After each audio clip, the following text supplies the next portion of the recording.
Hey everybody, welcome back to the show. Get these off. So we'll start this episode out a little bit different than usual. I don't do a lot of scrapping, but if something's thoroughly worn out, really not good for anything else, I will scrap it. So I spent some time cutting up the dozer blade and the C-frame from old stovepipe, parts diesel 40.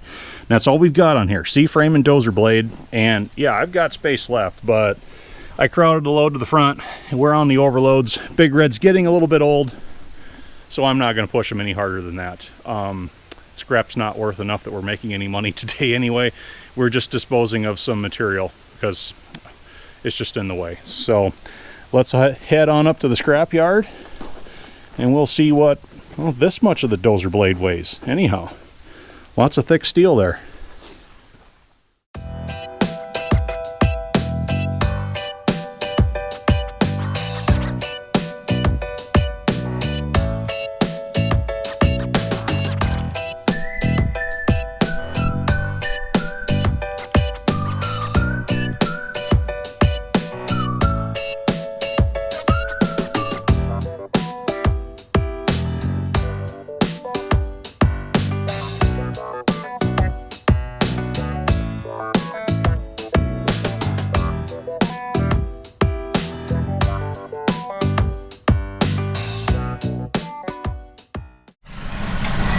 Here we are, Bayside Recycling, Duluth, Minnesota. There's a shredder over there, and we need to go down where that semi's coming out of right now.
Alright, wait for that front end loader to move. It's dusty back here.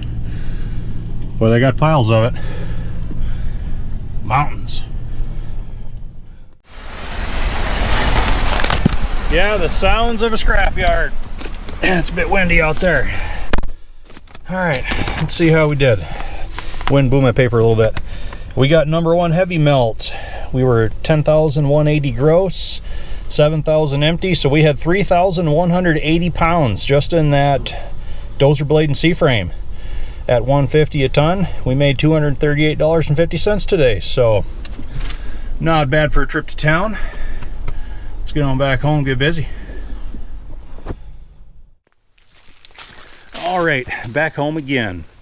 I know that didn't look like much of a load bulk wise, but I knew it was heavy. I could tell it was heavy by watching the springs on Big Red go down with every piece I set in there, but it even surprised me, almost 3,200 pounds just in that dozer blade and C-frame. You know, and that's one thing I keep telling everybody, these things are all a lot heavier than they look, but it's no wonder why these two poor guys all have smashed toes, because that's like taking half of a Cat D2 and hanging it out about this far in front of one of these, picking it up and carrying it around. That was just the dead weight of that dozer. We're not even into brackets and hydraulic cylinders, controls. Oh man. Anyhow, we are ready to take the crankshaft and the camshaft out of 1768's engine here. So I've got it ready to tip back already, and I'm going to tip it back onto the bell housing. That's the easiest way to do it, because I'll show you with this straight edge. That crank flange is just inset a very little bit from the back of the block flange, and that makes it really easy to set it up on the block flange and then put another piece of wood under that crank after you get all the caps off, and then just walk it right out. That's how we're going to do it today. I do have the boards preset to tilt it back. This crank flange does stick down a little bit without boards in place.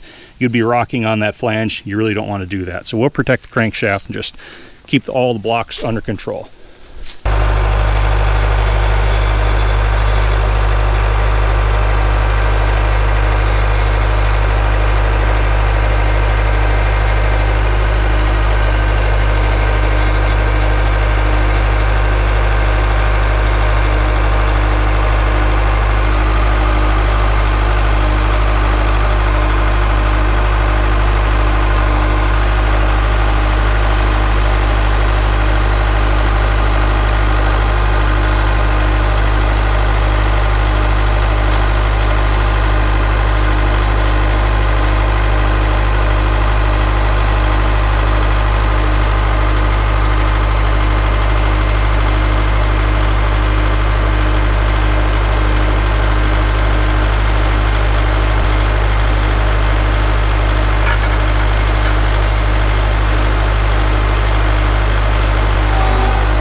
Okay, now that we're standing upright, we can start working on taking the camshaft out.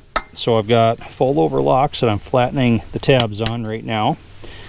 And you've got 4 of them total, 4 locks, oops, with 4 bolts that hold the camshaft with the thrust plate in. And I'll get you all off the tripod so you can see a little bit better. So you can access those bolts 2 at a time through these 2 large openings right here and right here in the cam. So there's the bolt with the lock that I just flattened. There's the other one 180 from it. And to access the other 2, you give it a spin, and right there you have number 3 and number 4. They hold this thrust plate down to the block. So take those bolts out.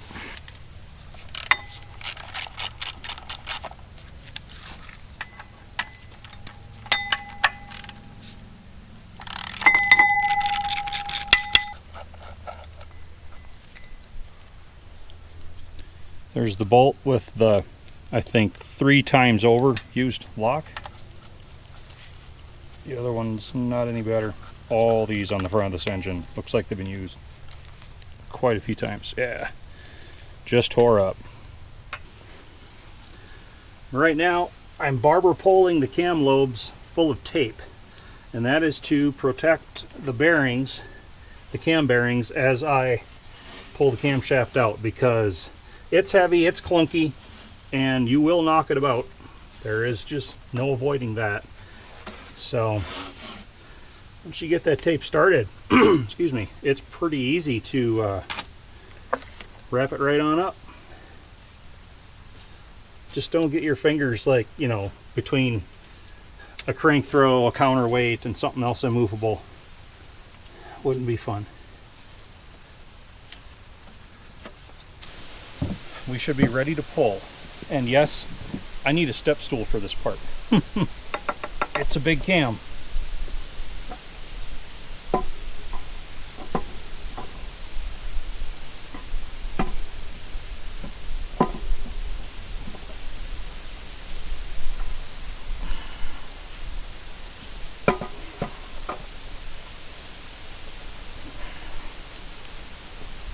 There it is.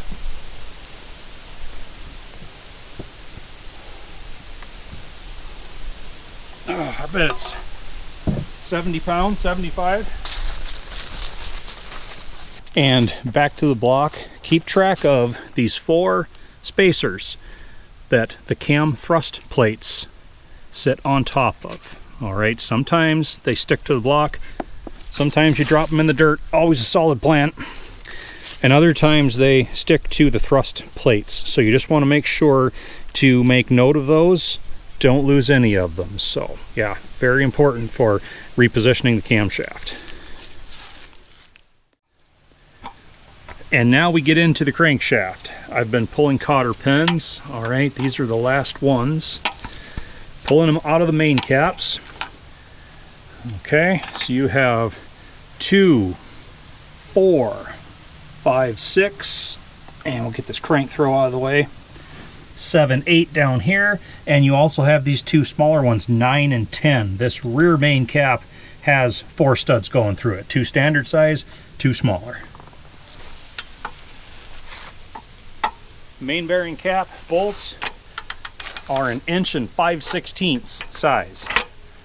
And you'll need plenty of leverage. They are tight.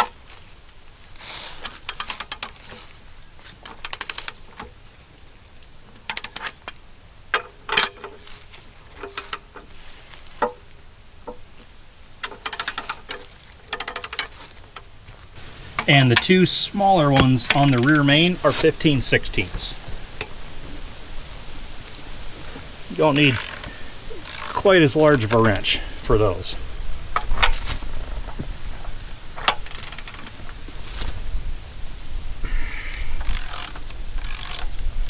All right, before we pull main bearing caps, I want to show you these are number stamped from the factory to put them back in the correct spot.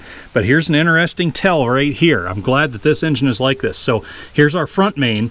You would expect that to have a number 1. Instead, this one has a number 5 stamped on it with a corresponding 5 right there. And then second one back is a 6, and they got just the bottom part of the 6 stamped in right there. This one down here is a 7. All right, and there's just the leg of the 7. That's as close as they got on that one. And the back one, the rear main, you can see an 8 with a corresponding 8 right there. So why do we have 5, 6, 7, 8? You would think it would be 1, 2, 3, 4, right? Well, back in the day, this was half of a D8 engine. Okay, the D8s were a 6-cylinder, so they'd be twice as long of an engine block, and those D8 engine blocks were sizable, a lot of mass. So the D6 was just a cut down version of that. It was half of a D8 engine, just 3 cylinders, but block layout was the same. So when they line bored the mains on these engine blocks, they had fixtures large enough where they would put 2 of these 3-cylinder blocks in tandem, and they would line bore 2 of these 3-cylinder units in one operation. It was just a couple adapters to fit 2 3-cylinder engine blocks on the same space that a big 6-cylinder out of a D8 would be. So that's why about half of these will be numbered 1, 2, 3, 4 stamped on the caps. The other half, like this one, will be a 5, 6, 7, 8. That's the reason for that discrepancy. And one more thing to note on this rear main bearing cap, the one that had the 4 studs, the 2 smaller studs each have a sleeve spacer beneath the nut. All right, so make sure to keep track of those. And usually these don't pull too hard. Just have to watch in case there's shims. Yep, because this one will have shims. You can see those 2 alignment dowels there and there, those 2 there and there. That is for the shim packs that went beneath these bearing caps. Okay, that's just how Cat did it back in these days. And there are the shim sets there and there. We'll just leave them on the studs for now, because after the crankshaft is out, we'll be putting all these main caps right back on.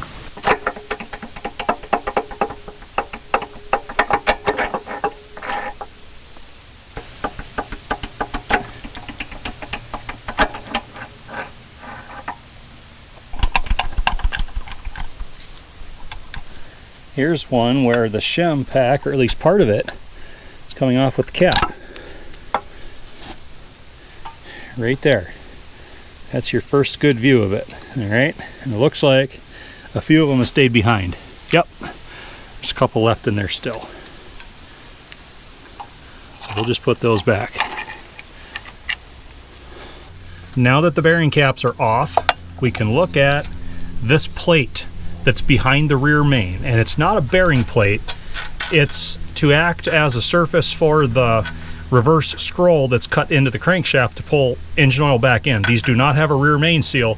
Closest they have are these wear plates with that reverse scroll. So got 2 Allen head bolts, hold that in. Now this plate goes from about right here to right there. It's just as wide as the rear main cap, and there's a line of packing that's driven in between the plate and the block on each side. So that means it's in there rather tight. So I made this little slide hammer attaching tool right here, and it's just a flat piece of steel drilled for those 2 bolt holes, bolt right up to it, and I welded a fine thread nut on it that matched the thread on the end of my slide hammer. really easy to pull them out this way.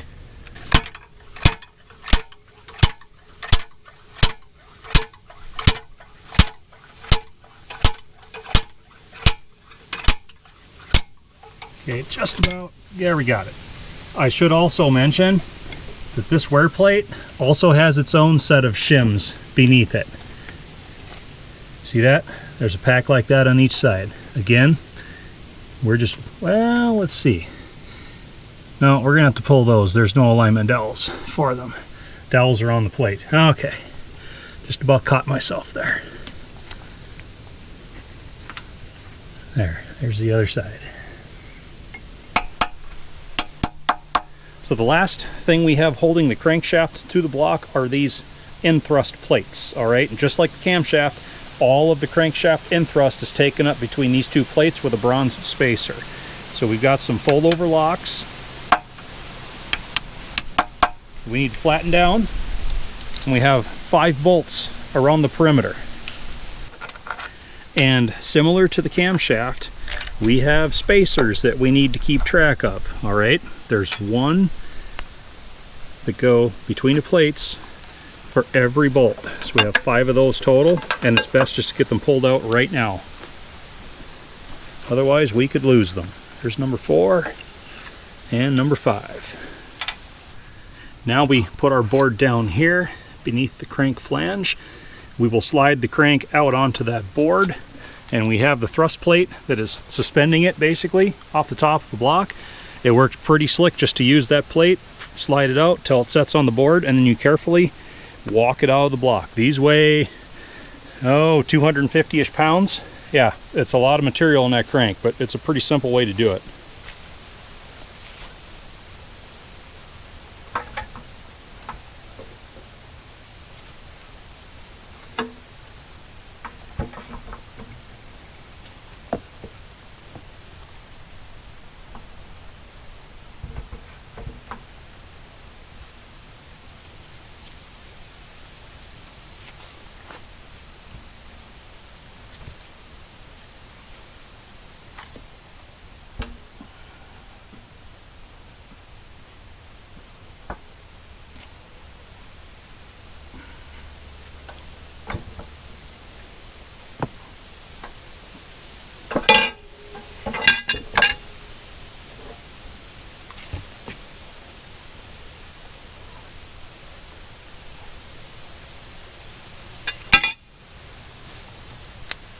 Just making sure all of our shim packs are still in place, seated. Yep. Like I said, we'll pop the caps back on. Nothing about the main bearings that really offends me yet. Of course, until we pop caps on, get a good inside measurement, it's kind of hard to tell. Here's our first good look at the chunk that's missing out of the bottom of that liner from the bent rod. Yeah, that's really something. Okay, thankfully it didn't crack into the block. It didn't take a chunk out of the block is what I'm saying. You can see block bore, parent bore right around there, fully intact. Until we get that liner pulled out though, we won't really know what the condition of this block is like. That's my nervous spot right there. So, all right, let's see. We got, remember we start with number 5 and not 1. There's 7, so here's 7. Oh, come on. How hard is it to line up a couple holes, really? Alrighty, this should probably be 6. Yeah. This one's number 5, aka number 1. Alright, and then the big rear main, number 8, which is number 4. And now this piece is a lot easier to move around.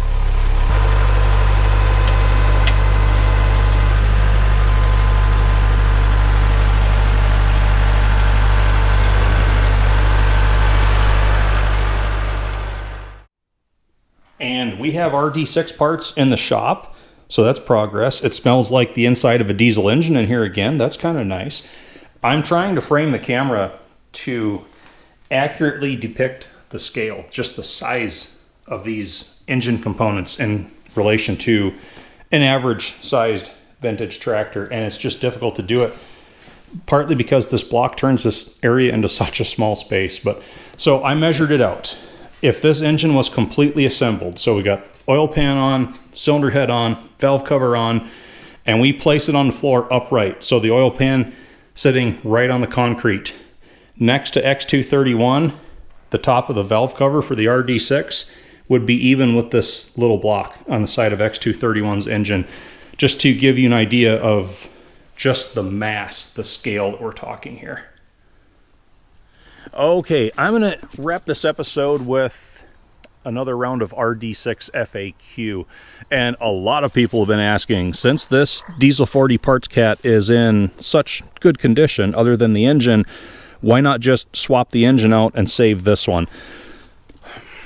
Well, this is going to sound silly, but this is how it works.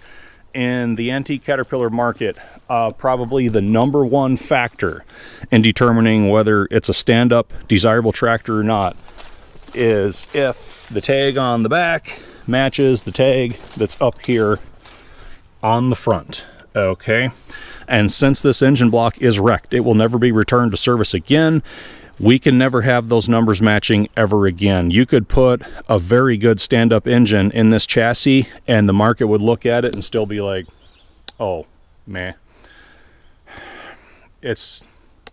I would say compare it to collecting baseball cards. Do people want to spend all their money on the cards that have the creased corners and the tattered edges? No, they want the ones that are still pristine.